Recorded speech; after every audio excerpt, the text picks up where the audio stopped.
আসসালামু আলাইকুম, আমার কথা শুনতে পাচ্ছ কিনা এবং বোর্ড ক্লিয়ার দেখতে পাচ্ছ কিনা জানো? এটা কি ইয়া হয়ে আছে, ওভার হয়ে আছে?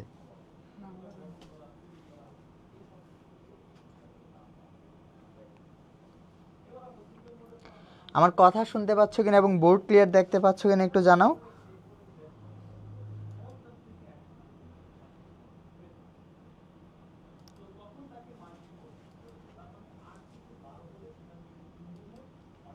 কমেন্টে দিয়ে যান। হ্যাঁ,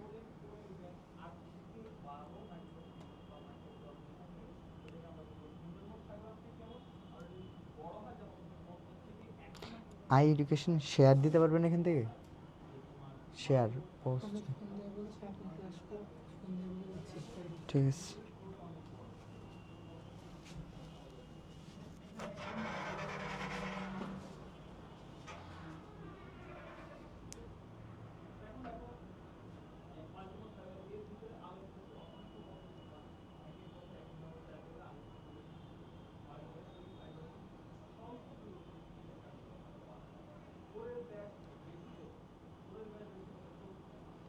আপনারা আমার কথা শুনতে পাচ্ছেন কিনা একটু জানান, আর বোর্ড ক্লিয়ার দেখতে পাচ্ছেন কিনা। আমরা গত ক্লাসে গুণগত রসায়নের প্রথম পার্টটা পড়ছিলাম, কোয়ান্টাম নাম্বার রিলেটেড কোশ্চেনগুলো সলভ করছিলাম এবং আমরা কনসেপ্টটা পড়া ট্রাই করছিলাম। আজকে আমরা কোয়ান্টাম নাম্বারের কিছু অংশ দেখব, বর্ণালী, তারপর সবচেয়ে বিশেষ করে দেখব আমরা এই কি বলা হয় দ্রাব্যতা, আর আয়ন শনাক্তকরণ, শিক্ষা পরীক্ষা, এই পার্টগুলো যেখান থেকে আপনার বিশ্ববিদ্যালয় ভর্তি পরীক্ষায় প্রশ্ন থাকবেই। চলো আমরা কথা না বাড়ি ক্লাসটা শুরু করি। প্রথমে একটা কোশ্চেন দেখো, লাস্ট ক্লাসে আমরা কিন্তু এই টপিকটা পড়ছি, আইসো ইলেকট্রনিক, মনে আছে কি আপনাদের?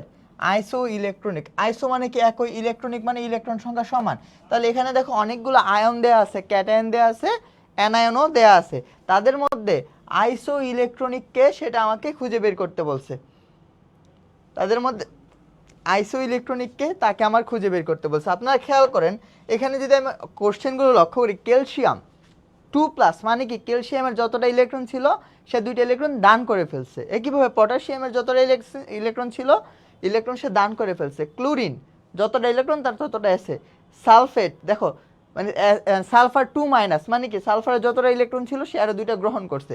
তাহলে খেয়াল করো এখানে পটাশিয়াম তো 19, একটা দিয়ে দিছে, তার মানে কত 18টা ইলেকট্রন, ক্লোরিনের 17টা ইলেকট্রন। তাহলে এটা হচ্ছে না, এটা আমার প্রথমেই কি বাদ, অপশনস বাদ এটা। এবার দেখো তুমি ক্রোমিয়াম নিয়ে কথা বলো, ক্রোমিয়াম 24 2+ মানে তার 22টা ইলেকট্রন, আয়রন 26, 3টা দিয়ে দিছে কত, তাহলে তার 23টা ইলেকট্রন, তাহলে হচ্ছে না, এটাও আমার বাদ। দেখো নাইট্রোজেনের 7টা ইলেকট্রন, 2- মানে 2টা গ্রহণ করছে, তার মানে 9টা হয়েছে। নিয়নের কত 9টা, মাইনাস মানে একটা গ্রহণ করছে 10টা, তাহলে এটাও আমার কি বাদ। কিন্তু তুমি যদি অপশন ডি খেয়াল করো, দেখো ফ্লুরিনের 9টা ইলেকট্রন, মাইনাস মানে একটা ইলেকট্রন গ্রহণ করছে, তাহলে ফ্লুরিনের টোটাল ইলেকট্রন কয়টা আছে ভাইয়া 10টা। সোডিয়ামের 11টা, প্লাস মানে একটা ইলেকট্রন ত্যাগ করছে, তাহলে সোডিয়ামেরও কয়টা আছে ইলেকট্রন 10টা। অক্সিজেন 8টা, 2- মানে 2টা ইলেকট্রন গ্রহণ করছে, তাহলে অক্সিজেনেরও কয়টা আছে 10টা ইলেকট্রন, বুঝতে পারলাম, অক্সিজেনেরও 10টা। কার্বনের 6টা ইলেকট্রন, 4- মানে 4টা ইলেকট্রন গ্রহণ করছে, তাহলে কার্বন 4- এর ইলেকট্রন কয়টা ভাইয়া 10টা, সবগুলোর ইলেকট্রন কয়টা এখানে 10টা। সো এইটা আমার উত্তর, এটা কি আইসো ইলেকট্রনিক, এটা আমার আইসো ইলেকট্রনিক। তোমরা কি প্রশ্ন বুঝতে পারছো? দেখো লাস্ট ক্লাসে কিন্তু আমরা আইসো ইলেকট্রনিক, তারপর আইসোটোপ আইসোবার এগুলো পড়ছি, তারপর কীভাবে প্রোটন নাম্বার গণনা করা হয়, কীভাবে যোজ্যতা ইলেকট্রন গণনা করা হয়, এগুলো দেখছি। আশা করি এটা হচ্ছে একটা তোমাদের রিকল টাইপ পড়াশোনা ছিল, আশা করি এই জিনিসটা তোমরা বুঝতে পেরেছো।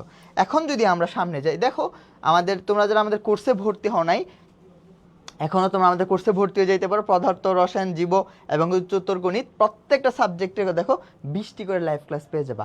আর যারা যারা অপশনাল সাবজেক্ট, মানে ধরো চাচ্ছ না অপশনাল সাবজেক্টের পরিবর্তে অন্য কিছু দাগানোর মানে চিন্তা ভাবনা করতেছো, তাদের জন্য আমাদের বাংলা এবং ইংরেজি কি স্পেশাল 20টি করে আর্কাইভ লাইভ ক্লাস থাকবে, আর্কাইভের রেকর্ডেড ক্লাস থাকবে। বুঝতে পারছি? তারপরে আসো, এটা হচ্ছে তোমাদের সবচেয়ে বড় একটা গিফট, বাংলা ইংলিশ ক্লাস। আর তোমরা ভর্তি হওয়ার সাথে সাথে আমাদের কি পেয়ে যাবা? প্রিমিয়াম লেকচার শিটগুলো পেয়ে যাবা। কোর্স ফি কত ছিল? 4000 টাকা, প্রায় 3999 টাকা ছিল, কিন্তু এখন একটা ডিসকাউন্ট চলতেছে, আর্লি বার্ড ডিসকাউন্ট চলতেছে। সো ওই ডিসকাউন্টে তোমরা মাত্র 2999 টাকায় ভর্তি হয়ে যেতে পারবা। তো আমাদের ফ্রি ক্লাসের স্কেডিউলটা এখানে দেওয়া আছে। আমাদের প্রথম ক্লাস গেছে ফিজিক্স, তারপরে গত ক্লাসে রসায়ন নিছি, তারপর আবার ফিজিক্স গেছে, আজকে ওই রসায়ন ক্লাস চলতেছে। কালকে থেকে তোমাদের জীববিজ্ঞান এবং উচ্চতর গণিত ক্লাস শুরু হয়ে যাবে। সো আমরা কথা না বলে আবার প্রশ্নে চলে আসি। দেখো, কোন অরবিটালটি সম্ভব?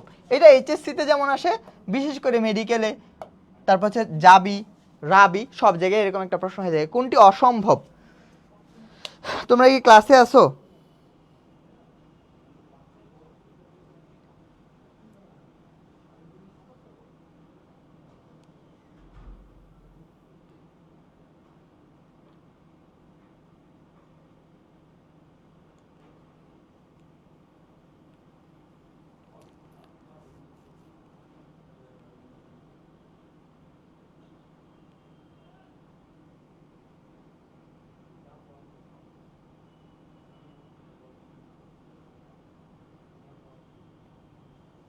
কোশ্চেনের উত্তর না করলে তো আনসার মানে পড়াইতে পারবো না। দেখো, কোনটি অসম্ভব জানতে চাইছি, তাহলে এটা আমরা কিভাবে বের করবো? দেখো তো আমরা কি পড়ছিলাম, যখন এল এর মান, সহকারী কোয়ান্টাম নাম্বারের মান যখন 0, সেটা কি অরবিটাল রিপ্রেজেন্ট করে ভাইয়া? সেটা হচ্ছে আমার এস অরবিটাল রিপ্রেজেন্ট করে। যখন এল এর মান 1, সেটা আমার পি অরবিটাল রিপ্রেজেন্ট করে। যখন 2, সেটা আমার ডি অরবিটাল রিপ্রেজেন্ট করে। যখন 3, সেটা আমার এফ অরবিটাল রিপ্রেজেন্ট করে। তাহলে এইটুকু যদি আমি বুঝি, তাহলে দেখবো যে আমরা ইজিলি এই কোশ্চেনের আনসারটা করতে পারবো। তুমি খেয়াল করো, 2p 2p, এটা কি সম্ভব কি সম্ভব না, কিভাবে বুঝবো? দেখো, n এর মান কত? এখানে n এর মান হচ্ছে 2, p এর মান কত হইতে পারে? p এর জন্য l এর মান কত? p এর জন্য l এর মান হচ্ছে 1। দেখো তো, n এর মান 2, l এর মান 1 সম্ভব, কারণ কি n এর মান অবশ্যই l থেকে বড় হবে, n এর মান অবশ্যই l থেকে বড় হবে। সো এটা আমার কি সম্ভব, এটা আমার কি সম্ভব। আমি যদি 3D-তে যাই, দেখো 3D-র ক্ষেত্রে এটার জন্য n এর মান কত? n এর মান হচ্ছে 3। আর d এর জন্য l এর মান কত? d এর জন্য l এর মান হচ্ছে 2। দেখো, n এর মান অবশ্যই l থেকে বড়, তাহলে এটাও আমার কি সম্ভব। তুমি 4f-এ যাও, 4f, n এর মান কত ভাইয়া? 4। আর এই f এর জন্য l এর মান কত? f এর জন্য l এর মান দেখো তো কত? 3। দেখো, n এর মান l থেকে বড়, তাহলে এটাও কি সম্ভব। কিন্তু 3f, এটা কি সম্ভব? খেয়াল করো তো, এই যে n এর মান হচ্ছে 3, l এর মান হচ্ছে 3, কখনো n আর l কি সেম হইতে পারে না, এটা কখনো সম্ভব হইতে পারে না। সো এটা হচ্ছে আমার উত্তর, এটা হচ্ছে আমার সম্ভব নয়। তো উত্তর হবে ডি। উত্তরটা কি হবে আমার? ডি হবে আমার উত্তর। 3f অরবিটালটি হচ্ছে সম্ভব নয়। আশা করি আপনারা বুঝতে পেরেছেন। পরে আসো, কোন আয়নটির আকার সবচেয়ে ছোট? তোমরা যদি ঢাবির কোশ্চেন সলভ করে দেখো, পরপর লাস্ট 2 ইয়ারেই কোনটার আকার ছোট এরকম একটা প্রশ্ন আসছে, মানে কোন আয়নের আকার ছোট। খেয়াল করো তোমরা, এখানে fluoride, oxygen 2-, nitrogen 3-, sodium plus, এগুলো দেয়া আছে। তোমরা একটা জিনিস খেয়াল করো তো, তুমি যদি এই জিনিসটা একটু সিকোয়েন্সে লিখতে চাও, সোডিয়াম 11, তাই না? এটা হচ্ছে কয় নাম্বার? 3 নাম্বার পর্যায়, তাই না? 2 নাম্বার পর্যায়ে কারা আছে দেখো তো। প্রথমে হচ্ছে hydrogen, helium, lithium, beryllium, boron, carbon, nitrogen, oxygen, fluorine, তাই তো? তাইলে তুমি খেয়াল করো, সোডিয়াম প্লাস, সোডিয়াম প্লাস, তার মানে সোডিয়াম প্লাসের ক্ষেত্রে খেয়াল করো, সোডিয়ামের হচ্ছে ইলেকট্রন আছে কয়টা? 10টা। প্রোটন আছে কয়টা ভাইয়া? 11টা। এবার নাইট্রোজেন 3- এর মধ্যে খেয়াল করো, এটার ইলেকট্রন আছে কয়টা? ইলেকট্রন আছে 10টা, কিন্তু প্রোটন আছে কয়টা ভাইয়া? প্রোটন আছে কিন্তু নাইট্রোজেনের 7টা।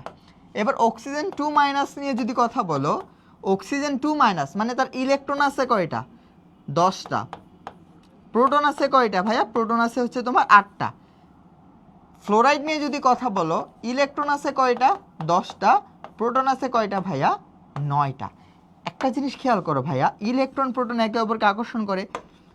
সবগুলার ইলেকট্রন কয়টা? 10টা করে। সবগুলার ক্ষেত্রে ইলেকট্রন হচ্ছে 10টা করে, প্রোটন নাম্বার হচ্ছে ডিফারেন্স, তাই তো? তাহলে এখানে 10টা ইলেকট্রনকে 11টা প্রোটন আকর্ষণ করতেছে, এখানে 10টা ইলেকট্রনকে 7টা প্রোটন আকর্ষণ করতেছে, এখানে 10টা ইলেকট্রনকে 8টা, এখানে 10টা ইলেকট্রনকে 9টা। তাহলে কোথায় আকর্ষণ বেশি হবে? যত আকর্ষণ হবে আকার কিছুটা ছোট হয়ে যাবে। এখানে আকর্ষণ বেশি, তো এটার আকার কি ছোট হয়ে যাবে, এটার আকারটা কি ছোট হয়ে যাবে, আকার ছোট হয়ে যাবে। সো উত্তর হবে সোডিয়াম প্লাস। উত্তরটা কি হবে আমার? Sodium plus. আশা করি বুঝতে পেরেছেন, আশা করি বুঝছো। এই হচ্ছে আমার উত্তর। ক্লিয়ার?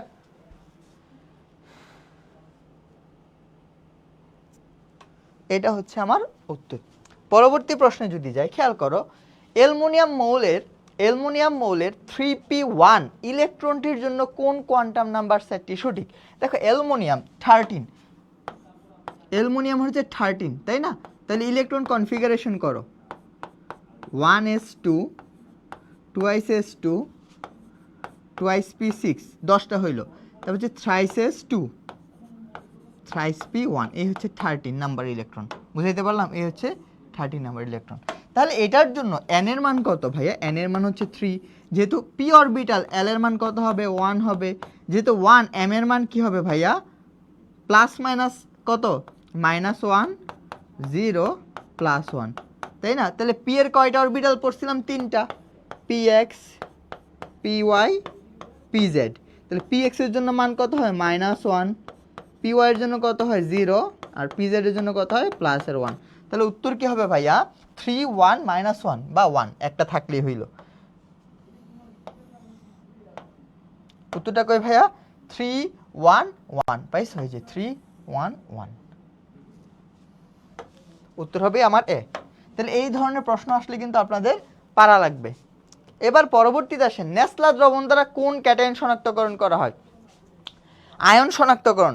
ভালোভাবে কথাটা বুঝতে হবে। দেখো আমি একটা চার্ট লিখে দিচ্ছি, এই চার্ট থেকে সকল আয়ন শনাক্তকরণ ইনশাল্লাহ চলে আসবে, ক্যাটায়ন এবং অ্যানায়নগুলো। প্রথমে আমরা লিখবো কে বলো তো? ক্যালসিয়াম 2+,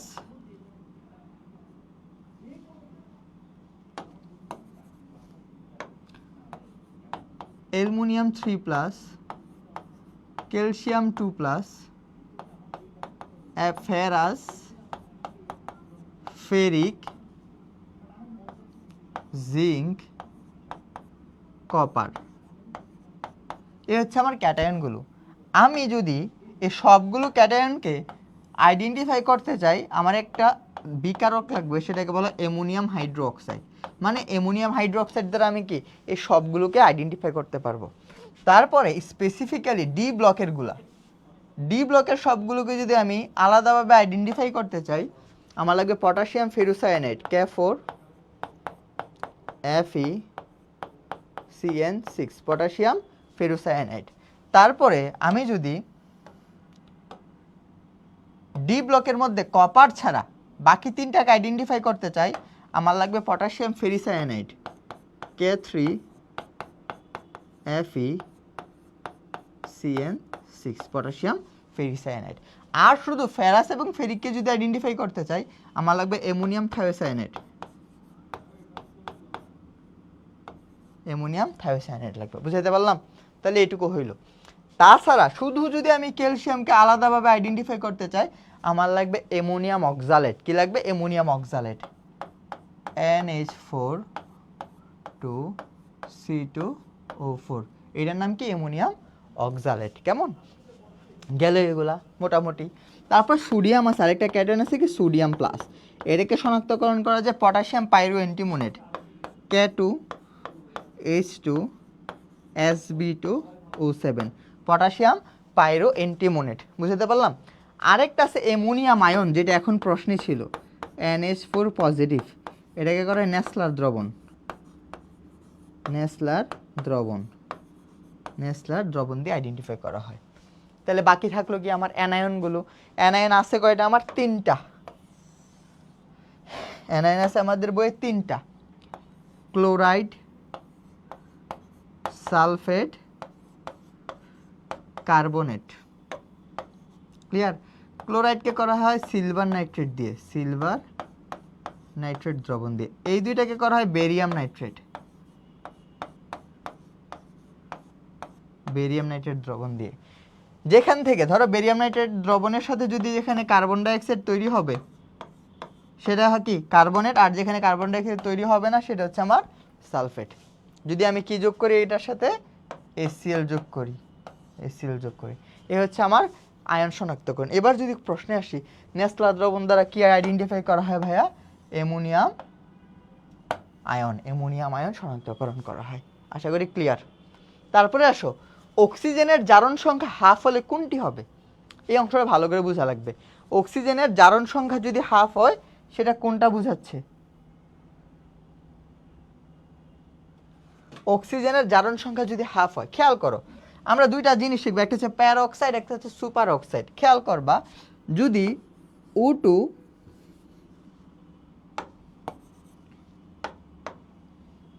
যদি কন্ডিশনটা এরকম হয়, দেখো O2 2 মাইনাস, আরেকটা কি হতে পারে?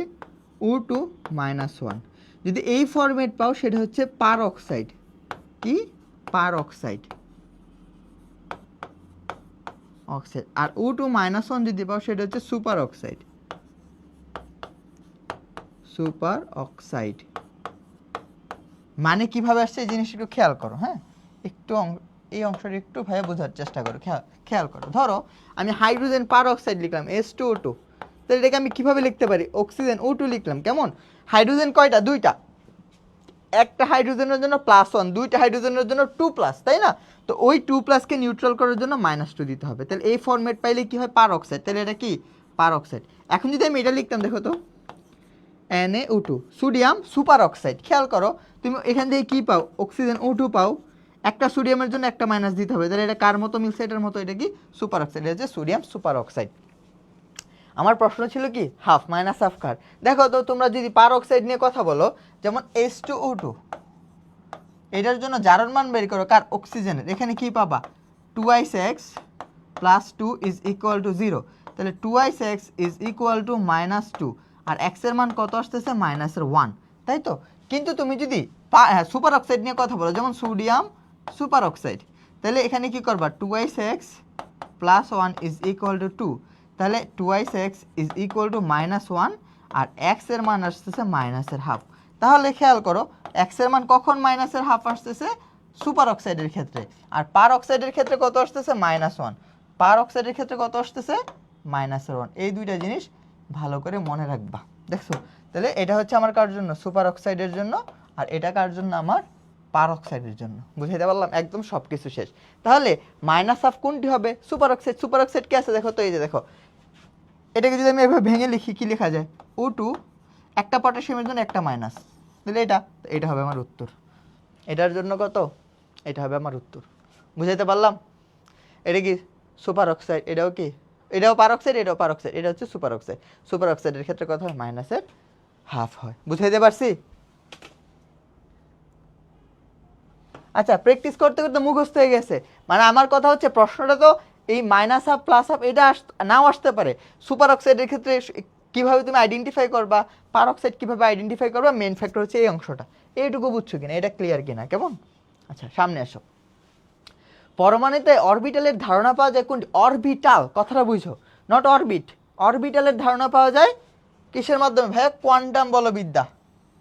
কিসের মাধ্যমে? কোয়ান্টাম বলবিদ্যার মাধ্যমে। অরবিটালের ধারণা পাওয়া যায় কোয়ান্টাম বলবিদ্যার মাধ্যমে। আমরা অরবিটাল কখন পাইছিলাম মনে আছে?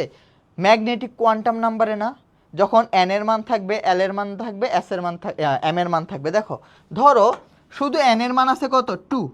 এটা কি রিপ্রেজেন্ট করে? এটা রিপ্রেজেন্ট করে অরবিট।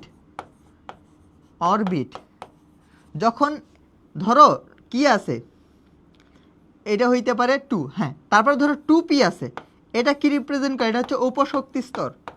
উপশক্তি স্তর, উপশক্তি স্তর। তাহলে এই n হচ্ছে প্রধান কোয়ান্টাম নাম্বার, l হচ্ছে কি সহকারী কোয়ান্টাম নাম্বার p, তাই না? তাহলে এই দুইটা যখন n এবং l থাকবে সেটা কি উপশক্তি স্তর।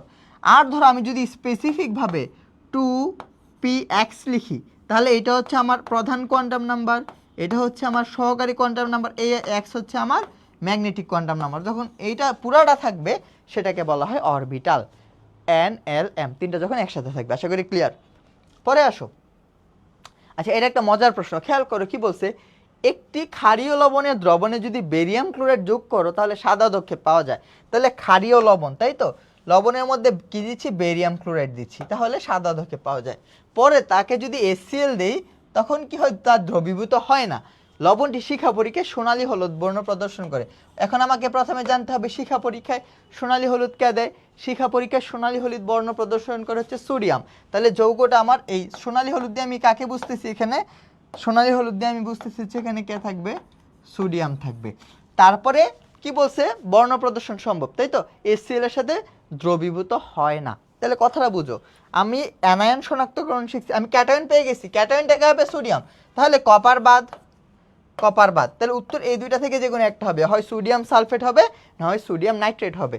আমরা যে অ্যানায়ন শনাক্তকরণ দেখছি তোমরা একটু খেয়াল করো ভাইয়া, এই যে দেখো সালফেট এবং কার্বনেটকে বেরিয়াম নাইট্রেট দিয়ে শনাক্তকরণ করতে পারি, বেরিয়াম ক্লোরাইড দিয়ে শনাক্তকরণ করতে পারি। দেখো সালফেট হচ্ছে বেরিয়াম ক্লোরাইডের সাথে বিক্রিয়া করবে, সাদা আদক্ষেপ দিবে। কার্বনেটও কি বেরিয়াম ক্লোরাইডের সাথে বিক্রিয়া করে সাদা আদক্ষেপ দিবে। কিন্তু পরে যদি আমি HCl যোগ করি, যদি কার্বন ডাইঅক্সাইড উৎপন্ন হয় সেটা কি কার্বনেট, আর যদি কার্বন ডাইঅক্সাইড উৎপন্ন না হয়, মানে বিক্রিয়া না করে বা দ্রবীভূত না হয়, সেটা কি আমার সালফেট। তাহলে আমি এখান থেকে তো বুঝে গেছি উত্তরটা কি হবে, সোডিয়াম সালফেট। খেয়াল করো কি বলছে, বেরিয়াম ক্লোরাইডের সাথে বিক্রিয়া করে সাদা আদক্ষেপ তৈরি করে, পরবর্তীতে HCl এর সাথে বিক্রিয়া করে দ্রবীভূত হলো না। তাহলে কার্বনেট থাকলে কি দ্রবীভূত হইতো, কার্বন ডাইঅক্সাইড ফর্ম করতো। সো যেহেতু দ্রবীভূত হইতো না, তাহলে উত্তরটা কি হবে আমার সোডিয়াম সালফেট। অ্যানায়নটা হচ্ছে সোডিয়াম, সরি ক্যাটায়নটা হচ্ছে সোডিয়াম, অ্যানায়নটা কি হবে, সালফেট পোর্শনটা হবে। আশা করি বুঝতে পেরেছেন, আশা করি বুঝতে পেরেছেন। পরে আসো দেখো, ম্যাগনেসিয়াম হাইড্রোক্সাইডের দ্রাব্যতা গুণাঙ্ক মানে কেএসপি দেয়া আছে, কেএসপি কত দেয়া আছে ভাইয়া, 2.0 ইন্টু 10⁻11 দেয়া আছে। ওকে, পিএইচ এর মান, দ্রবণের পিএইচ এর মান দেয়া আছে কত, 10, পিএইচ এর মান দেয়া আছে আমার 10। ওকে, প্রশ্ন একটু বুঝো, ম্যাগনেসিয়াম আয়নের ঘনমাত্রা কত?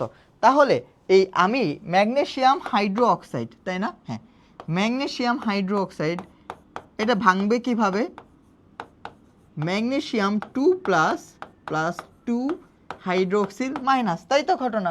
এখন আমার কি লাগবে, আমার এখান থেকে হাইড্রোক্সিলের ঘনমাত্রাটা লাগবে না ভাইয়া, লাগবে তো। কিভাবে পাবো আমরা, খেয়াল করতে পারবা কিভাবে পাবো? দেখো পিএইচ এর মান দেয়া আছে না, পিএইচ এর মান থেকে কি আমি হাইড্রোক্সিলের ঘনমাত্রা পাবো না, পাবো না। আমার এখান থেকে পিওএইচ এর মানটা বের করা লাগবে।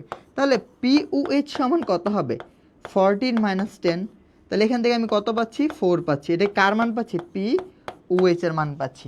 পিওএইচ মানে কি, minus log of hydroxyl ion, এটার মান কত পাচ্ছি, 4 পাচ্ছি। তাহলে আমি শুধু হাইড্রোক্সিল আয়নের ঘনমাত্রা কত পাচ্ছি ভাইয়া, 10⁻⁻4 পাচ্ছি, হয়ে গেল।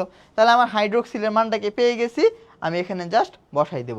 তাহলে কেএসপি ফর্মুলা কি হবে, কেএসপি সমান সমান হবে, এটা যদি এস হয় এটা কি হবে 2s, তার মানে কি হবে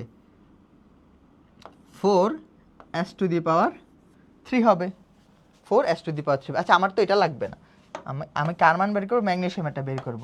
তাহলে দেখো তো ভাইয়া, এই কেএসপির মান কত দেওয়া ছিল, ম্যাগনেসিয়াম বের করবো তাই না, তাহলে ম্যাগনেসিয়াম আয়নের ঘনমাত্রা ইজ ইকুয়াল টু, এখানে কত দেওয়া আছে 2.0 ইন্টু 10⁻⁻11, আর নিচে কি আছে, নিচে হচ্ছে হাইড্রোক্সিলের ঘনমাত্রা কত আসছে ভাইয়া, 10⁻⁻4।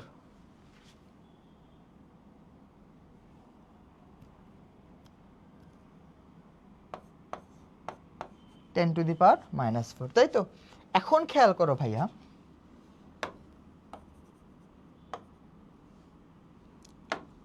এটাকে কি করা যাইতে পারে, 2.0 ইন্টু 10⁻⁻11, এটা উপরে চলে আসবে, উপরে চলে আসলে প্লাসের হয়ে যাবে, 10⁻⁴ হয়ে যাবে। তাহলে কাটাকাটি করলে 2.0 ইন্টু 10⁻⁻7 থাকতেছে, তাই তো? 2.0 × 10⁻⁻7, এটা কি আছে? থাকার তো কথা। 2.0 × 10⁻⁻7, বুঝাতে পারলাম? এই বুঝছেন এটা? এ কেন হবে ভাইয়া? 10⁻³ কেমন হবে? এটা নিচে কি 10⁻⁻এর তো 4, এটা উপরে আসলে তো প্লাসের হয়ে যাবে, বুঝলা? 7 হবে।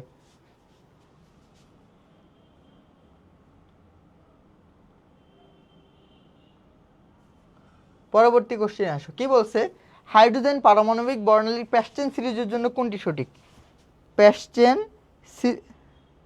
প্যাস্টেন সিরিজের জন্য কোনটা সঠিক? তাহলে আমাদের প্রথমে সিরিজ নিয়ে একটু ভালো করে ধারণা নিতে হবে। এই সিরিজ থেকে এখন আমরা সব শিখব, মানে সিরিজের একদম যাবতীয় যা আছে, কখন সর্বোচ্চ তরঙ্গ দৈর্ঘ্য পাবো, কখন সর্বনিম্ন তরঙ্গ দৈর্ঘ্য পাবো, এই সবগুলো জিনিস শিখবো। একটু মনোযোগ দিবা।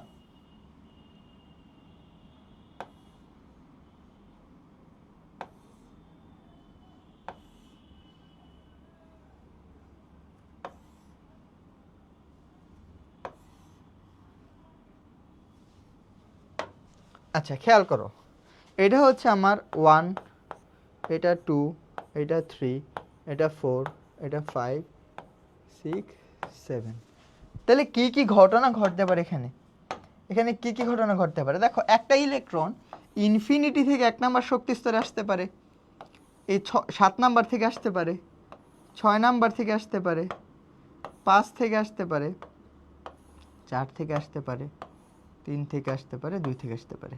সবাই যদি 1 নাম্বার শক্তি স্তরে আসে, যে সিরিজটা পাবো সেটাকে বলা হয় লাইম্যান সিরিজ। লাইম্যান সিরিজ কি বললাম? সেটাকে বলা হয় লাইম্যান সিরিজ। আর লাইম্যান সিরিজের জন্য n1 এর মান অলওয়েজ কত? 1। এটা কি ফিক্সড? n1 এর মান অলওয়েজ কি ফিক্সড? ক্লিয়ার? 1। যদি ইলেকট্রন ইনফিনিটি থেকে 2 নাম্বার কক্ষপথে আসে, এখান থেকে আসতে পারে, এখান থেকে আসতে পারে, এখান থেকে আসতে পারে, এখান থেকে আসতে পারে, এখান থেকে আসতে পারে, সবাই যদি 2 নাম্বার কক্ষপথে আসে, যে সিরিজটা পাবো সেটাকে বলা হবে বামার সিরিজ। বামার সিরিজ। বামার সিরিজের জন্য n1 এর মান অলওয়েজ কত? 2। এটাও কি ফিক্সড? এই পোর্শনটাও কি ফিক্সড?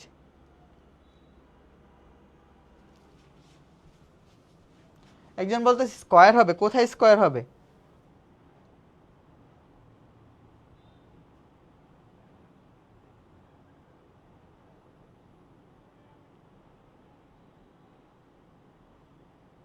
কি বলতেছে? ও ও ও 2 হাইড্রোক্সিল, তাই তো? এক্সকিউজ মি, ধন্যবাদ। তাহলে এটা হবে, তাহলে হাইড্রোক্সিলের ঘনমাত্রাটা স্কয়ার হলেও 8 হয়ে যাবে, তাই তো? আচ্ছা একটু ভুল হয়েছে, খেয়াল করি নাই। তাহলে 10⁻⁻8 হবে। তাহলে কত হবে ভাইয়া? এখানে হবে 2.0 × 10⁻⁻11 × 10⁻+8। তাহলে কত হবে? 2.0 × 10⁻⁻3। হ্যাঁ, উত্তর হবে এ। কে ভুলটা ধরছো? হ্যাঁ, মোল্লা আলামিন মোল্লা, ধন্যবাদ ভাইয়া, খেয়াল করি নাই। আচ্ছা যাই হোক, এখানে আসছিলাম বামার সিরিজ। এখন আর কি হয়ে যাবে খেয়াল করো তো ভাইয়া, ইলেকট্রন চাইলে ইনফিনিটি থেকে 3 নাম্বার শেলে আসতে পারে, আসতে পারে। একটু এই অংশটা একটু বুঝো, হ্যাঁ? এখান থেকে যত ধরনের প্রশ্ন আছে সব আমরা একসাথে সলভ করে ফেলবো, কোশ্চেনে যাওয়ার আগেই সলভ করে ফেলবো। তাহলে আমি যে সিরিজটা পাবো সেটাকে কি বলা হবে? প্যাস্টেন সিরিজ। প্যাস্টেন সিরিজ n1 এর মান এটার জন্য কত? 3 ফিক্সড। কখনোই কি প্যাস্টেন সিরিজের জন্য n2 এর মানটা এই 3 এর কম হইতে পারে না? অবশ্যই বেশি হবে। খেয়াল করো, এখানে n2 এর মানটা অবশ্যই কি বেশি হবে? 1 থেকে বেশি হবে। এখানে n2 এর মানটা অবশ্যই কি 2 থেকে বেশি হবে। এখানে n2 এর মানটা অবশ্যই কি 3 থেকে বেশি হবে। এটুকু জিনিস একটু একটু বুঝে বুঝে যাও। পরে আসো, এখন যদি আমি আবার ইনফিনিটি থেকে 4-এ আসতে পারে, ইলেকট্রন আসতে পারে, এখানে আসতে পারে, এখানে আসতে পারে, এখানে আসতে পারে। যদি সবাই 4 নাম্বার কক্ষপথে আসে, যে সিরিজ পাবো সেটাকে কি বলা হবে? Bracket series. Bracket series. Bracket সিরিজের জন্য n1 এর মান অলওয়েজ কত? 4। আর n2 এর মান কত হবে? অলওয়েজ 4 থেকে বেশি হবে। ক্লিয়ার? তাহলে লাইমেন বামার প্যাস্টেন ব্র্যাকেট ফুন্ড এভাবে চলতে থাকবে। ক্লিয়ার? তাহলে সিরিজগুলো আমি দেখলাম। তাহলে একটা জিনিস মনে রাখো, এই বামার সিরিজটা কি ছিল বলো তো? এই বামার সিরিজটা আমার ছিল দৃশ্যমান। এটা আমার কি ছিল? দৃশ্যমান। দৃশ্যমান আলো। আর দৃশ্যমানের আগের পোরশনটা কি ছিল? ইউভি। তাহলে এই যে লাইমেন সিরিজটা আমার কি? ইউভি। লাইমেন সিরিজটা কি আমার? ইউভি রশ্মি। আর লাইমেনের পর এই বাকি যে সিরিজগুলো আছে সবগুলো কি হবে আমার? আয়ার। এখান থেকে কিন্তু প্রশ্ন আসে, এগুলো কি? আয়ার রশ্মি রিজিয়ন। এগুলো কোন রশ্মির রিজিয়নে পড়ছে? আয়ার রশ্মির রিজিয়নে পড়ছে। বুঝাইতে পারলাম? তাহলে খেয়াল করো, এটা মনে রাখতে হবে। একটা সিকোয়েন্স দেখো, কি লিখতেছি? মহাজাগতিক, মহাজাগতিক রশ্মি, গামা রশ্মি, রঞ্জন রশ্মি, রঞ্জন রশ্মি বা এক্স রে, অতিবেগুনি,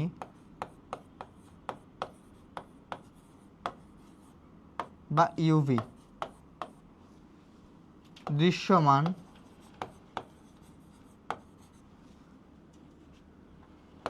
অবলোহিত বা আয়ার রে, মাইক্রোওয়েভ, আর হচ্ছে radio wave. Radio wave. Clear? খেয়াল করো, এই সিকোয়েন্সটা আমার মনে রাখা লাগবে। কারণ কি? তুমি এই সিকোয়েন্সের ওপর থেকে যত নিচে আসবা, ওপর থেকে যত নিচে আসবা, তার তরঙ্গ দৈর্ঘ্য ল্যামডার মান কি? বৃদ্ধি পাবে। ল্যামডার মান বৃদ্ধি পাবে। ল্যামডার মান যদি বৃদ্ধি পায়, ল্যামডার সাথে ইয়ের কি সম্পর্ক? ব্যস্তানুপাতিক সম্পর্ক। উপর থেকে যত নিচে আসবে ইয়ের মান কি? তত হ্রাস পাবে। ইয়ের মান তত, বা এনার্জি তত হ্রাস পাবে। এটুকু আশা করি বুঝছো। তাহলে এই সিকোয়েন্স কীভাবে মনে রাখবা? দেখো, আমি মনে রাখতে পারি মগা, রঞ্জন, অতি দৃশ্যমান, অবলাকে মারে। অবলাকে মারে। তাহলে কি মনে রাখবো? ধরো তুমি একজন, তোমার নাম রঞ্জন, তুমি একজন মগা, তাহলে মগা রঞ্জন, সে অতি দৃশ্যমান হয়ে, অবলা ধরো তার বউ, অতি দৃশ্যমান হয়ে তার বউকে মারে। বুঝছো? তাহলে মতে হচ্ছে মহাজাগতিক, গাতে হচ্ছে গামা, রঞ্জন, এভাবে মনে রাখতে পারি। ক্লিয়ার? তুমি একটা জিনিস খেয়াল করো তো ভাইয়া, দৃশ্যমান, দৃশ্যমানের উপরেরটা যার তরঙ্গ দৈর্ঘ্য দৃশ্যমান থেকে কম সেটা ইউভি, আর দৃশ্যমান থেকে যার তরঙ্গ দৈর্ঘ্য বেশি সেটা কি? আয়ার। এটাই এখানে বুঝাইছি। দেখো, দৃশ্যমান থেকে যার তরঙ্গ দৈর্ঘ্য কম সেটা হচ্ছে ইউভি, দৃশ্যমান থেকে যার তরঙ্গ দৈর্ঘ্য বেশি সেটা হচ্ছে আয়ার রশ্মি। ক্লিয়ার? ক্লিয়ার? আশা করি বুঝছো। এখন এখান থেকে আমরা একটা ইকুয়েশন ডেভেলপ করতে পারি। আচ্ছা, আরেকটা জিনিস বাকি আছে, সেটা দেখেনি। এই যে দৃশ্যমান আলো, দৃশ্যমান, দৃশ্যমান আবার কয়টা আছে? 7টা। বেনিয়া সহ কলা, ওই পার্টটাও দেখি। এখান থেকে এমসিকিউতে সরাসরি প্রশ্ন আসে। দেখো, বেগুনি,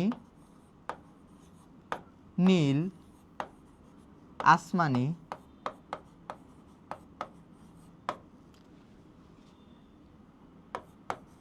সবুজ, হলুদ, কমলা, আর হচ্ছে লাল, তাই তো? এগুলো হচ্ছে হয়ে থাকে।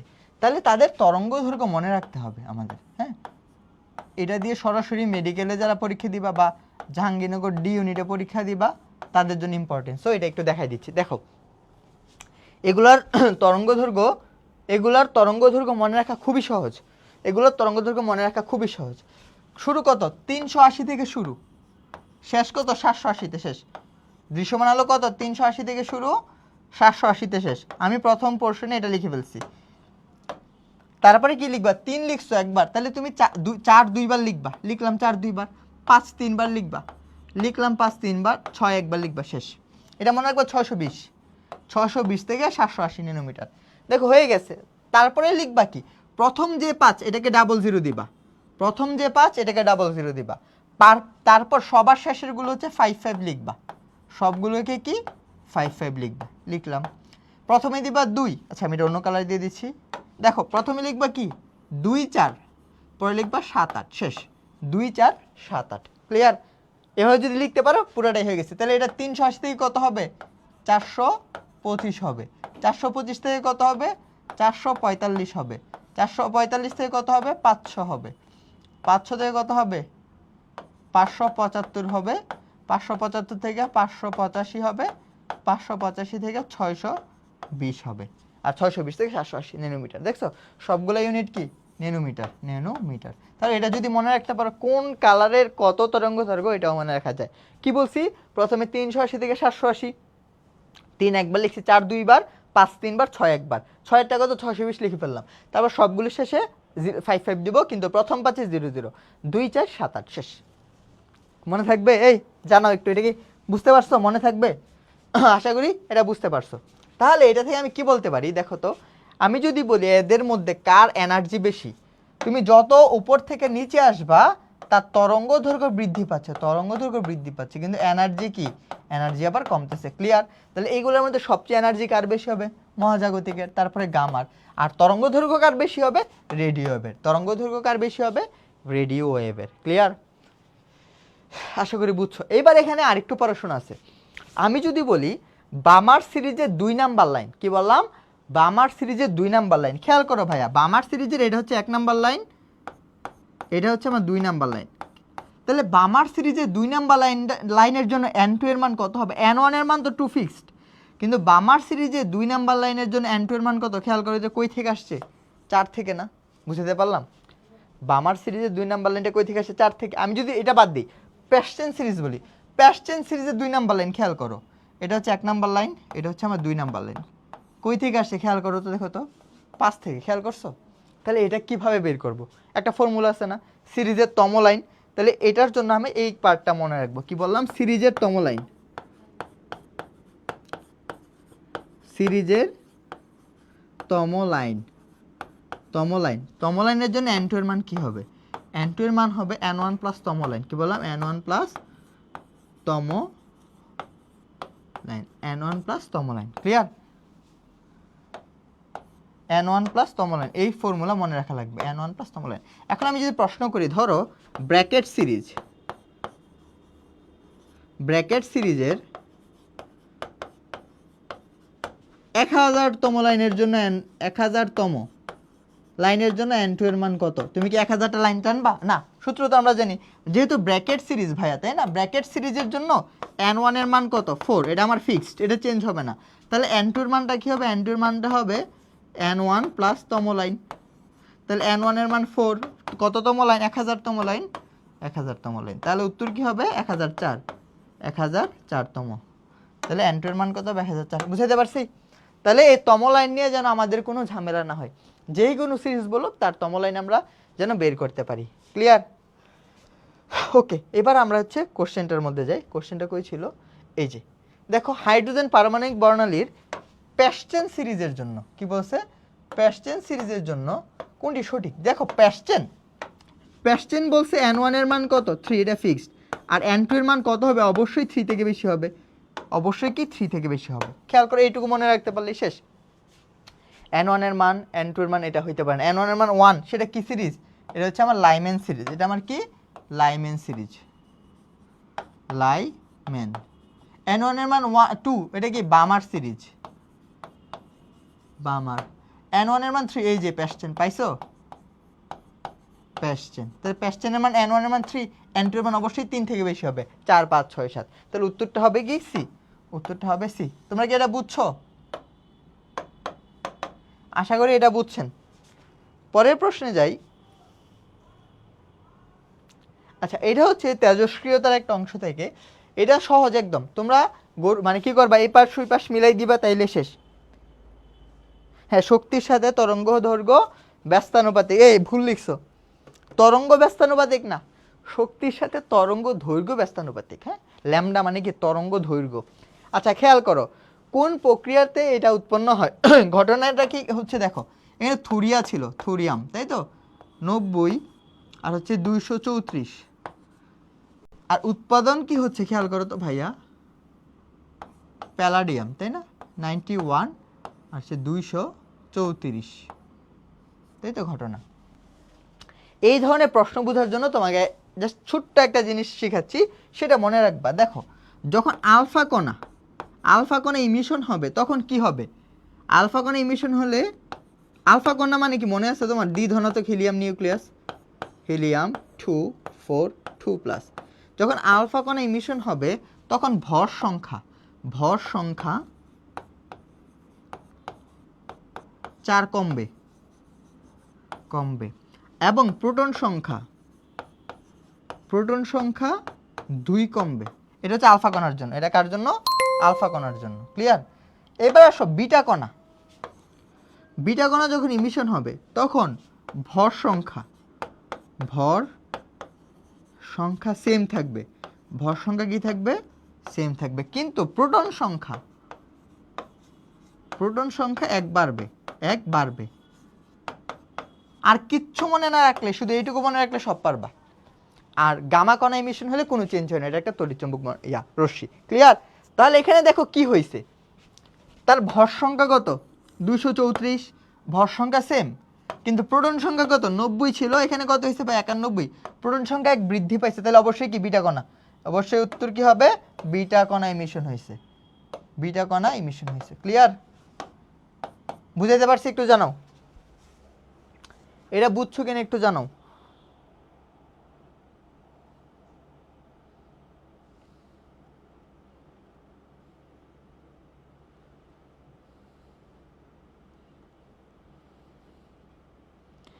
এখানে গেছে বিটা কণা ইমিশন হয়েছে। ক্লিয়ার?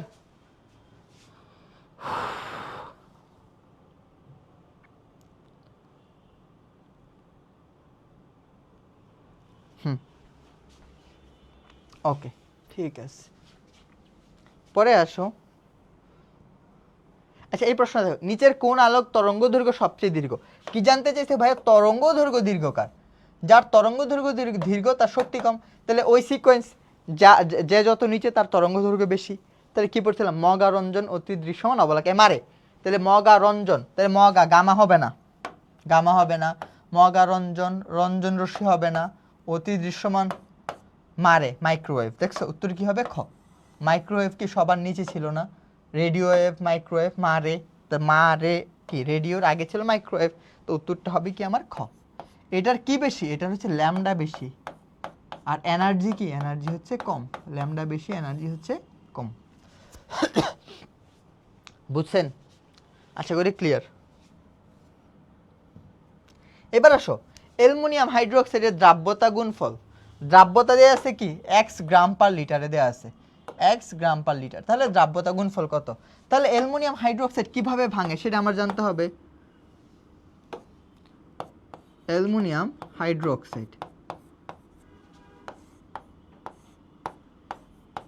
অ্যালুমিনিয়াম 3+3 হাইড্রোক্সিল মাইনাস, তাই না? তাহলে আমরা যদি এটার দ্রাব্যতাকে S ধরি, এটা S, এটা থ্রাইস S, তাহলে KSP, আমি একটা ভেঙে দেখাচ্ছি, হ্যাঁ। অ্যালুমিনিয়াম আয়নের কনসেন্ট্রেশন আর হচ্ছে হাইড্রোক্সিল আয়নের concentration whole to the power 3। তাহলে এটা যদি S ধরছো, এটা কি হবে? Thrice S whole to the power 3, ultimately 27 S to the power 4। আমরা তো x গ্রাম পার লিটার নিচ্ছি, তাহলে 27 x to the power 4, 27 x to the power 4। উত্তর হবে কি? 27 x to the power 4, 27 x to the power 4। উত্তর হবে এটা। ক্লিয়ার?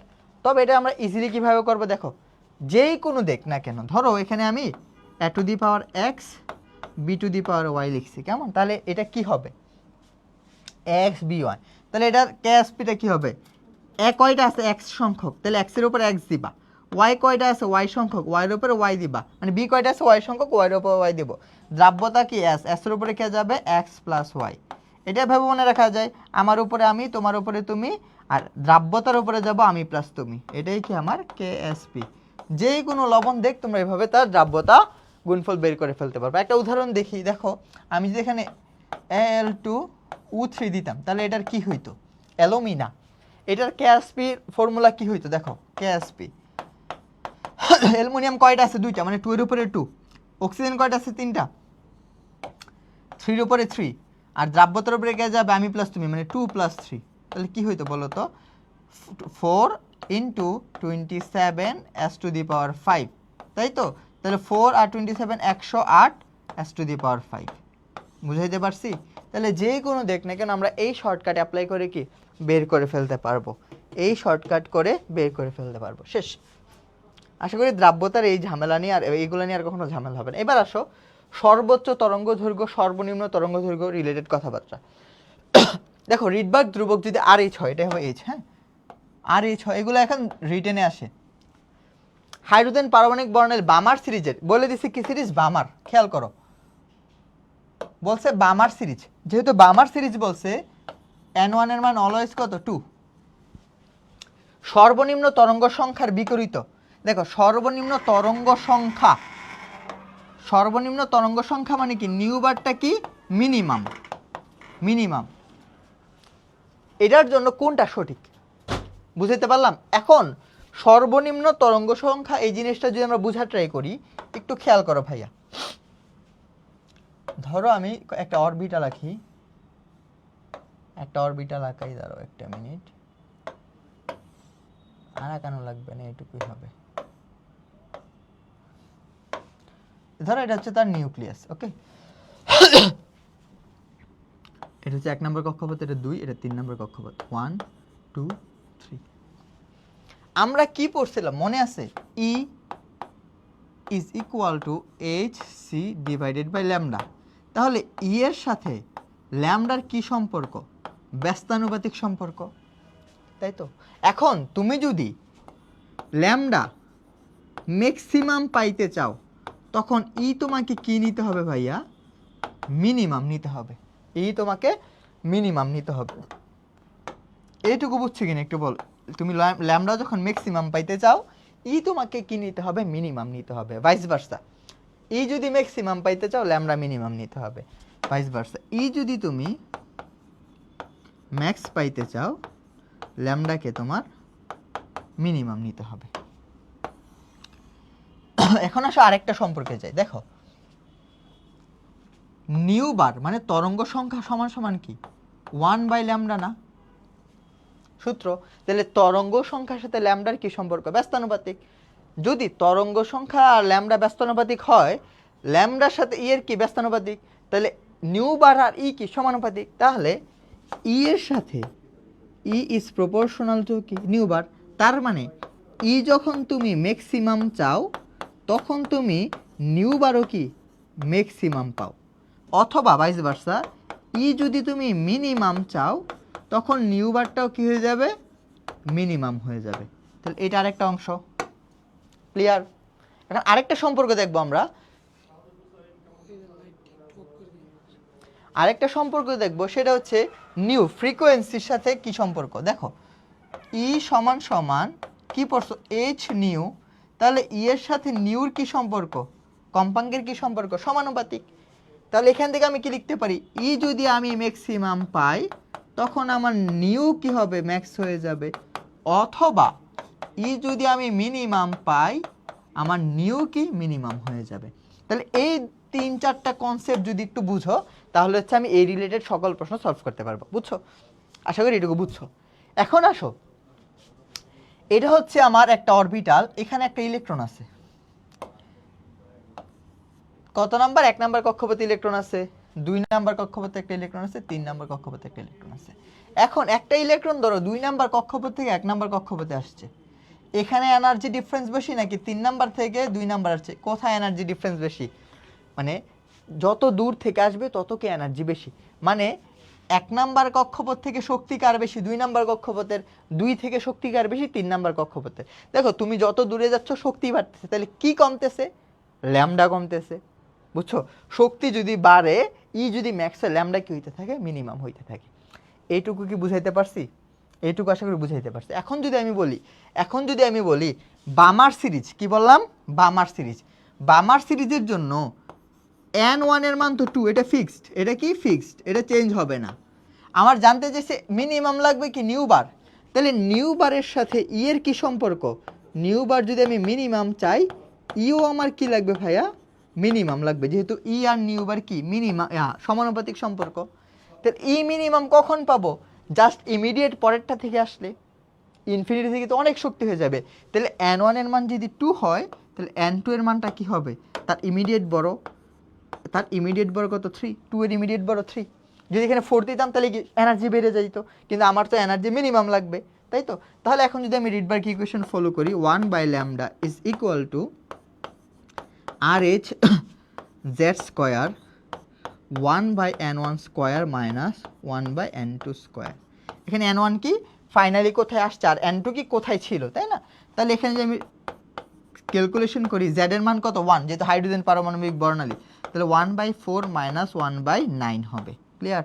তাহলে RH 36 9 মাইনাস 4, তাহলে থাকতেছে 5 RH ডিভাইডেড বাই 36। আমার কিন্তু নিউ বারের মান বের করতে বলছে, নট ল্যামডার মান। তাহলে এখানে এটা কার মান বের হয়েছে 1/λ, আর 1/λ মানে এই কি নিউ বার। তাহলে উত্তরটা কি হবে 5RH divided by 36, 5RH divided by 36। এখন তোমাকে আমি একটা শিখাইলাম, এখানে প্রশ্ন ঘুরাই দিতে পারতো না? এখানে সর্বনিম্ন চাইছে, সর্বোচ্চ চাইতে পারতো, সর্বোচ্চ তরঙ্গ দৈর্ঘ্য চাইতে পারতো। আর তোমার যদি সর্বনিম্ন তরঙ্গ দৈর্ঘ্য চাইতো তাহলে ইনফিনিটি থেকে আসতো। বুঝাইতে পারছি? তখন ইনফিনিটি থেকে আসতো। আশা করি আপনারা বুঝতে পারছেন, একদম ইজি জিনিস। আচ্ছা, এবারে প্রশ্ন আনসার করো। দেখো তো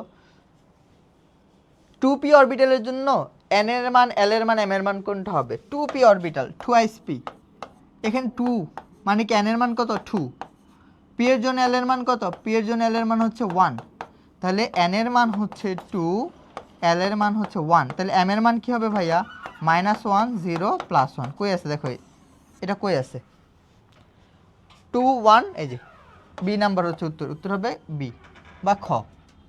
বুঝছো? উত্তরটা কি হবে? খ হবে উত্তর। আশা করি বুঝছো।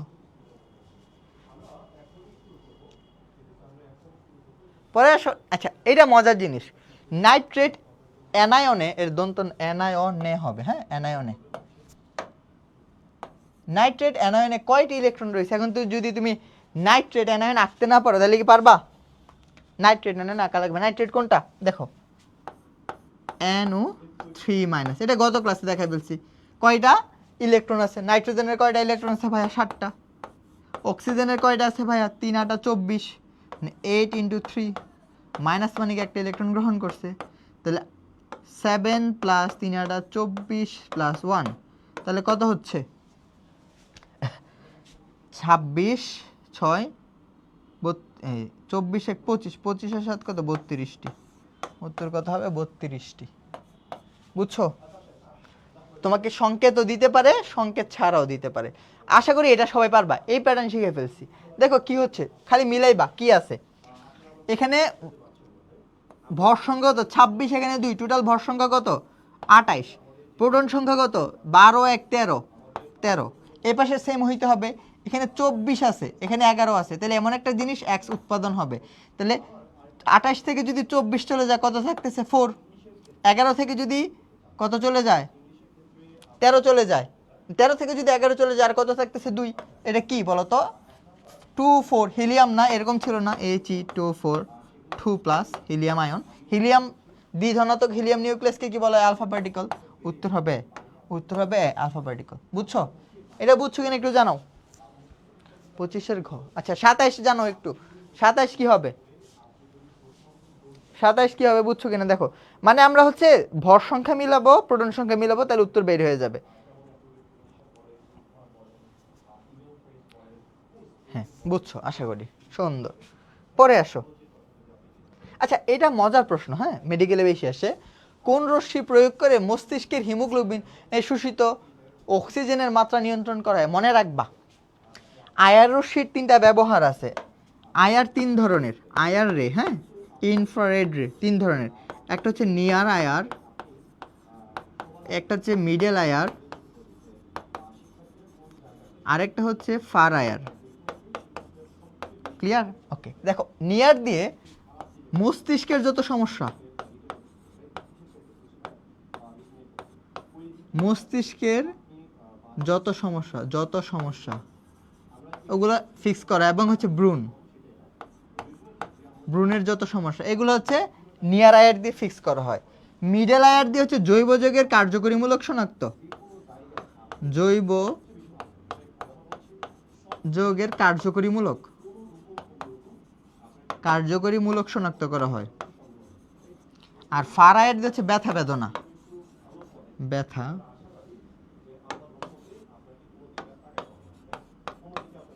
ব্যথা বেদনা মানে ফ্রোজেন শোল্ডার, মানে শোল্ডারের ব্যথা, আশেপাশে যত ব্যথা আছে সব হচ্ছে ফার আয়ার ইউজ করা হয়।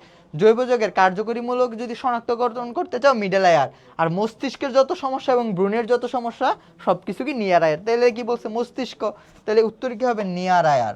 বুঝাইতে পারছি? উত্তরটা কি হবে নিয়ার আয়ার। তুমি জাস্ট এই জিনিসটা একটু মনে রাখবা, নিয়ার আয়ার। আশা করি ক্লিয়ার।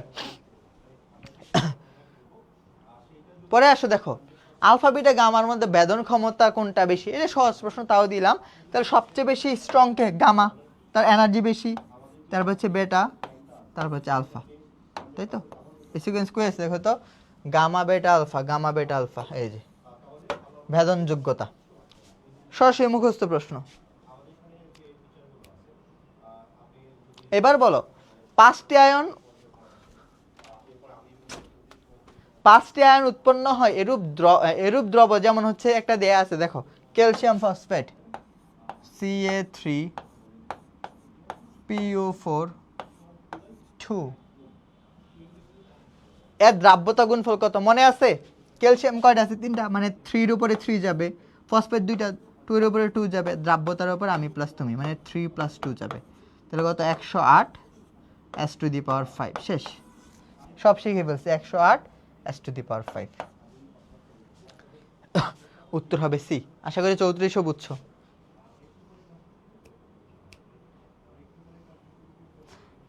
আচ্ছা দেখো 4d অরবিটাল কোয়ান্টাম নাম্বার ভাই আসবেই, সো ভালো করে দেখো আমি কতগুলো দেখাচ্ছি কোয়ান্টাম নাম্বার। 4d এর জন্য কোনটা সঠিক দেখো, গত ক্লাসের থেকে কিন্তু এই ক্লাসের গুলো একটু ভিন্ন। 4d এর জন্য কোনগুলো সঠিক? 4d দেখো এখানে n এর মান কত ভাইয়া? n এর মান হচ্ছে 4।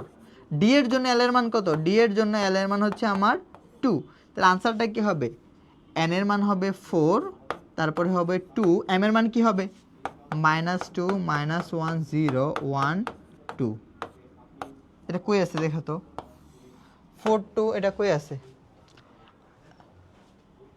দেখো, মজা আছে। 4 0 বাদ, 4 1 এটাও বাদ, 4 2 2 দেখছো পাই গেছি গ। এটা কেন হবে না? 4 3 এল এর মান তো 3 হবে না, এর জন্য এটা বাদ। তার উত্তর হবে গ। এগুলো অপশন টেস্ট করে বের করে ফেলা যায়, এগুলো অপশন টেস্ট করে কি বের করে ফেলা যায়। আচ্ছা কোনটি নিষিদ্ধ মানে ঠিক না দেখো তো, এটাও আগের মতো নিয়ম, n এর মান 1 l এর মান 0, এটা সম্ভব, তো এটা আমার উত্তর হবে না, এটা বাদ। n এর মান 3 l এর মান 2 m এর মান 2, দেখো n l ঠিক আছে, এটাও সম্ভব, এটাও আমার হবে না। কোনটি নিষিদ্ধ জানতে চাইছে, দেখো n এর মান 2 l এর মান 2, এটাই তো উত্তর। কারণ কি n l কখনোই কি হইতে পারে না? সেম হইতে পারে না, n l কখনোই সেম হইতে পারে না।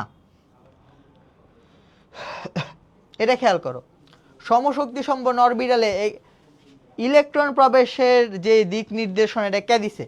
একই শক্তির অরবিটালে যখন ইলেকট্রনগুলো প্রবেশ করবে প্রথমে একই ডিরেকশনে একটা একটা করে যাবে। কে দিছিল মনে আছে? বিজ্ঞানী হুন্ডস। কে দিছিল? হুন্ডস দিছিল। হুন্ডের নীতি। হুন্ডের নীতি কি বলছিল? একটা সমশক্তির অরবিটালে যখন ইলেকট্রন প্রবেশ করবে প্রথমে তারা একটা একটা করে যাবে সেম ডিরেকশনে, পরবর্তীতে ইলেকট্রন থাকলে আবার তার বিপরীত ডিরেকশনে একটা একটা করে যাবে। ওকে, আচ্ছা এটার আনসার করো, খেয়াল করো মজার প্রশ্ন। 25 ডিগ্রি সেলসিয়াস তাপমাত্রায় সিলভার ক্লোরাইডের কেএসপি দেয়া আছে, দ্রাব্যতা কত?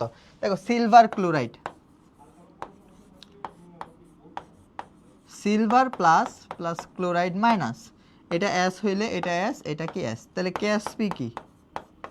S square. তাহলে এস এর মান বের করতে বলছে √/, কেএসপি। কেএসপির মান কত দেয়া আছে? 1 × 10⁻⁻10। তাহলে উত্তর কি হবে? 1 × 10⁻⁻5। কই আছে দেখো তো, 1 × 10⁻⁻5 আছে? আছে তো, যে 1 × 10⁻⁻5 মোল পার লিটার। বুঝছো? শুধু -5 দেখে কিন্তু এটা দেখানোর জন্য 2 আগে দেওয়া ছিল, একটু খেয়াল করা লাগবে আপনাদের। আচ্ছা একটা মজার প্রশ্ন দেখো, গ্লোবাল সল্টের সংকেত কোনটা? এটা আমি যখন এডমিশন দিছিলাম আমার সময় আর্মি মেডিকেলের পরীক্ষা আসছিল, গ্লোবাল সল্ট।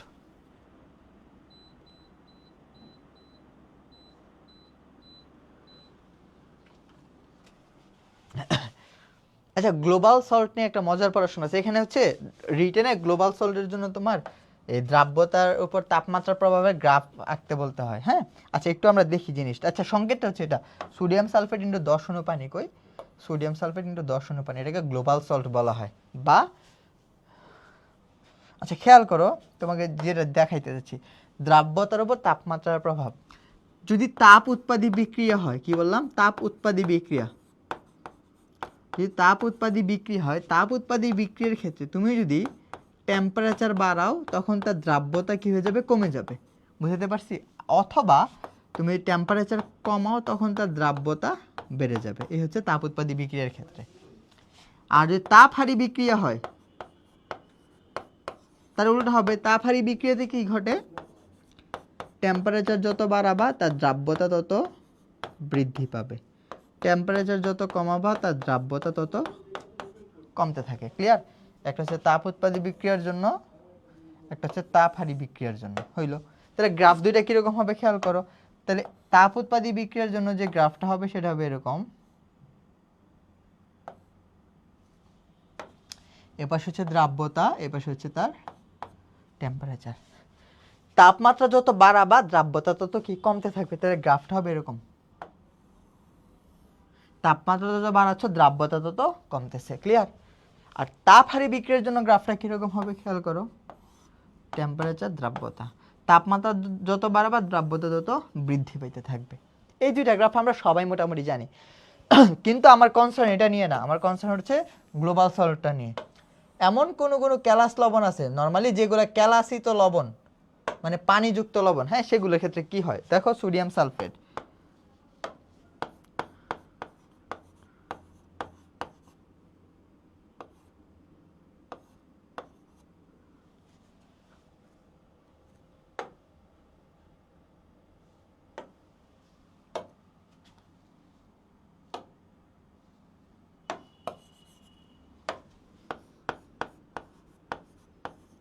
সোডিয়াম সালফেট হচ্ছে 10 অণু পানি, তাই না? এই কি ক্যালাসিত একটা লবণ। এরকম আর কে আছে বলো তো, কপার সালফেট, পেন্টাহাইড্রেট, যেটাকে আমরা তুতে বলে, ওগুলো হইতে পারে। এগুলোর ক্ষেত্রে প্রথম বিক্রিয়াটা কি ঘটে জানো, যতক্ষণ পানিটা যুক্ত থাকবে ততক্ষণ বিক্রিয়াটা হয় তোমার তাপহারী বিক্রিয়া। কি বললাম, ততক্ষণ বিক্রিয়াটা হয় তাপহারী। সেই জন্যে, আর এটার ক্ষেত্রে ক্রিটিক্যাল টেম্পারেচারটা কত জানো, 32 দশমিক সামথিং 3 এরকম কিছু একটা, 32 ও 33, 32.34 এরকম কিছু একটা। গ্রাফটা হয় এরকম, এপাশে হচ্ছে তার দ্রাব্যতা, এপাশে তার টেম্পারেচার, মানে 32 ডিগ্রি পর্যন্ত বিক্রিয়াটা কি তাপহারী হবে। তাপহারী হইলে তাপমাত্রা যত বাড়াবা দ্রাব্যতা তত বৃদ্ধি পাইতে থাকবে। ধরো এটা কত ডিগ্রি টেম্পারেচার,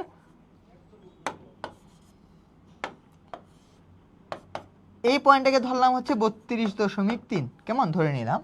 তাহলে এই পর্যন্ত কি করবে, এই টেম্পারেচার পর্যন্ত হচ্ছে যত তাপমাত্রা বাড়াবা দ্রাব্যতা বাড়বে। এর পরবর্তীতে কি পানিটা আলাদা হয়ে যায়, তখন আবার বিক্রিয়াটা তাপহারী হয়ে যায়, তখন কি আবার যত তাপমাত্রা বাড়াবা দ্রাব্যতা আবার কমতে থাকবে। তো গ্রাফটা হচ্ছে এরকম হয়, প্রথমে তাপমাত্রা যত বাড়াবা দ্রাব্যতা বাড়তে থাকে, পরবর্তীতে ওই টেম্পারেচারের পর তাপমাত্রা আবার যত বাড়াবা দ্রাব্যতা আবার কমতে থাকে, দ্রাব্যতা আবার কমতে থাকে। এই হচ্ছে গ্রাফ, বুঝছো? এটা হচ্ছে গ্লোবাল সল্টের জন্য। এরা পরীক্ষার জন্য ভালোই ইম্পর্টেন্ট আছে, একটু কষ্ট করে দেখে যাবা। আশা করি ক্লিয়ার। বুঝছো? একটু জানাইও এই জিনিসটা বুঝছো কিনা একটু জানাইও।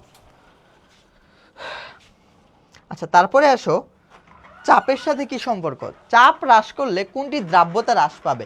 এটা মজার প্রশ্ন। দেখো এগ্রিগুচ্ছতে আসছিল, সোডিয়াম ক্লোরাইড সলিড, চাপের সাথে কি কোনো সলিডের বা কঠিন পদার্থের কোনো সম্পর্ক আছে? না, গ্যাসিয়াস লাগবে। কার্বন টেট্রাক্লোরাইড লিকুইড, এটাও না। সোডিয়াম সালফেট সলিড, এটাও না। একটা আছে গ্যাস, কার্বন ডাইঅক্সাইড। উত্তর হবে এটা, উত্তর হবে এটা। আপনারা কি বুঝতে পারছেন কথাবার্তা? আচ্ছা ক্লিয়ার, ঠিক আছে। আচ্ছা এখন আমরা রিটেনের জন্য কয়েকটা প্রশ্ন দেখব। রিটেনের জন্য খেয়াল করো, ডিউ রিটেনের জন্য ওই দিন কয়েকটা দেখছি, আজকে আরো মোস্ট ইম্পর্টেন্ট কয়েকটা দেখব। দেখো ইলেকট্রনের দ্বৈত সম্পর্ক আছে, এটা ব্যাখ্যা করো, এরকম প্রশ্ন আসতে পারে। ইলেকট্রনের দ্বৈত সম্পর্ক, ইলেকট্রনের দ্বৈত সম্পর্ক, দ্বৈত ধর্ম আছে, এটা ব্যাখ্যা করো। এটা আসতে পারে, মানে ইলেকট্রনের দ্বৈত ধর্ম কি কি বলতো। ইলেকট্রনের দ্বৈত ধর্মের মধ্যে একটা হচ্ছে তার কণা ধর্ম, একটা হচ্ছে তার কণা ধর্ম, আরেকটা কি তার বলো তো তরঙ্গ ধর্ম। তরঙ্গ ধর্ম এটা ব্যাখ্যা করে পরীক্ষা আসতে পারে রিটেনে, ডিইউ রিটেনে এটা আসতে পারে, বা যে কোনো ভার্সিটিতে রিটেন যে এখানে আছে আসতে পারে। এটা কিভাবে ব্যাখ্যা করবা? ছোটবেলায় একটা সমীকরণ পড়ছিল, তোমাদের কি মনে আছে আইনস্টাইনের সমীকরণ? ই সমান সমান কি পড়ছিল? M C square. আর রাদারফোর্ডে বোর পরমাণু মডেলে কি পড়ছো? Del E is equal to H C divided by lambda, এটা পড়ছো। তাহলে এখানে তাহলে আমরা E is equal to E লিখতে পারি যেহেতু শক্তি সেম। তাহলে M C square is equal to কি লিখতে পারি ভাইয়া? H C divided by lambda. তাহলে একটা সি আর একটা সি এখানে কর্তন, তাহলে কি থাকতেছে? এম সি সমান সমান এইচ বাই ল্যামডা। তাহলে ল্যামডা মানে কি বলতো? ল্যামডা মানে থাকতেছে H by M V M C. C মানে কি? সি হচ্ছে আলোর বেগ, সি হচ্ছে আলোর বেগ, আলোর বেগ, তাই না? তো সি কে আমরা কি ভি দ্বারা রিপ্রেজেন্ট করতে পারি। তাহলে ল্যামডা সমান সমান কি থাকতেছে? H divided by M V. বুঝছো? এটা কার সমীকরণ মনে আছে তোমাদের? ডি ব্রগলির সমীকরণ। এটা কার সমীকরণ? ডি ব্রগলির সমীকরণ। ডি ব্রগলির সমীকরণ। ক্লিয়ার? তাহলে এই সমীকরণে খেয়াল করো তো, এই ল্যামডা মানে কি? ল্যামডা মানে হচ্ছে তরঙ্গ দৈর্ঘ্য, তরঙ্গ দৈর্ঘ্য। আচ্ছা, এটা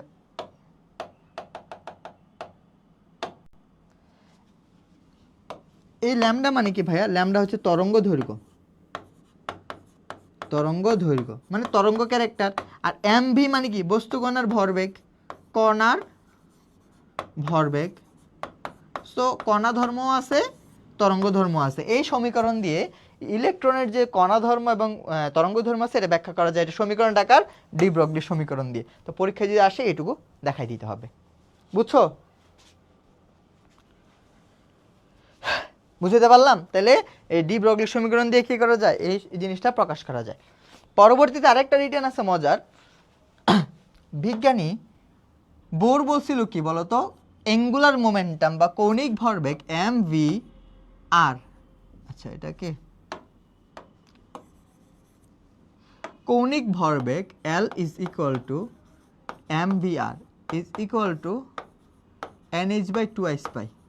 এটা কি বলছিল কে? বিজ্ঞানী বোর। কিন্তু এটার কি ব্যাখ্যা তিনি দিতে পারছেন না?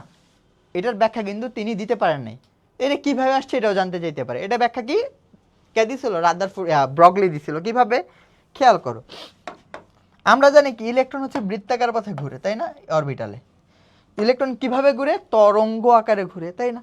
তরঙ্গ আকারে ঘুরে, হ্যাঁ তরঙ্গ আকারে ঘুরলো।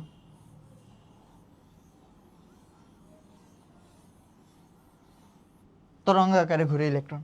কিন্তু এখানে কতটা তরঙ্গ দিচ্ছে আমি জানি না। এখানে কয়টা তরঙ্গ? এখান থেকে এই পর্যন্ত একটা তরঙ্গ দৈর্ঘ্য। এরকম কয়টা তরঙ্গ দৈর্ঘ্য আছে আমি জানি না। এন সংখ্যক তরঙ্গ দৈর্ঘ্য। কয়টা তরঙ্গ দৈর্ঘ্য আছে? এন সংখ্যক ল্যামডা দিতে। তাহলে এখানে যত হাজার ল্যামডাই দেখ না কেন, সে সর্বোচ্চ কতটুকু দূরত্ব অতিক্রম করবে? বৃত্তের পরিধি 2πr, 2πr এইটুকু দূরত্ব অতিক্রম করবে। ক্লিয়ার? আর ল্যামডা মানে কি পড়ে আসছে দেখো তো? H by M V. তাহলে আমি ল্যামডার পরিবর্তে কি বসাইতে পারি? H by M V. 2πr is equal to N H divided by M V. এটা কই থেকে আসছি দেখো? ল্যামডা সমান সমান কি পড়ছে? ডি ব্রগলির সমীকরণে এইচ বাই এম বি এটা পড়ে আসছি।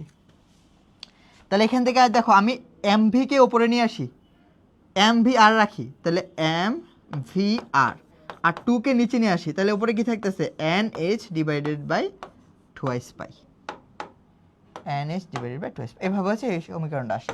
তাহলে পরীক্ষা আসলে এটাও তোমরা ব্যাখ্যা করে দিতে পারবা। ক্লিয়ার? এই বুঝছেন কিনা একটু জানাবেন, কষ্ট করে বুঝছেন কিনা এটা একটু জানাবেন।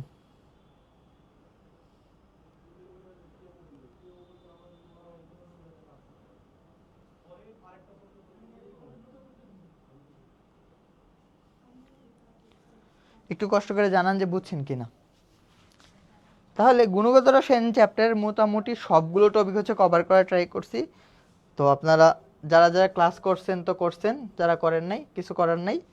যারা আমাদের কোর্সে এখনো ভর্তি হন নাই চাইলে আমাদের কোর্সে ভর্তি হতে পারেন। আমরা আপনাদেরকে বলছি একদম ডিটেলস পড়াবো। বলেন তো ক্লাসগুলো যে নিচ্ছি মানে এইচএসসির পড়াও পড়াচ্ছি না, এই যে এখন যে রিটেনগুলো দেখালাম এগুলো কিন্তু খুবই কমন জিনিস, খুবই বাচ্চা কাচ্চার পড়াশোনা, ওগুলো দেখাচ্ছি। প্রত্যেকটা এমসিকিউ খুবই ভেঙে ভেঙে সলভ করার ট্রাই করতেছি।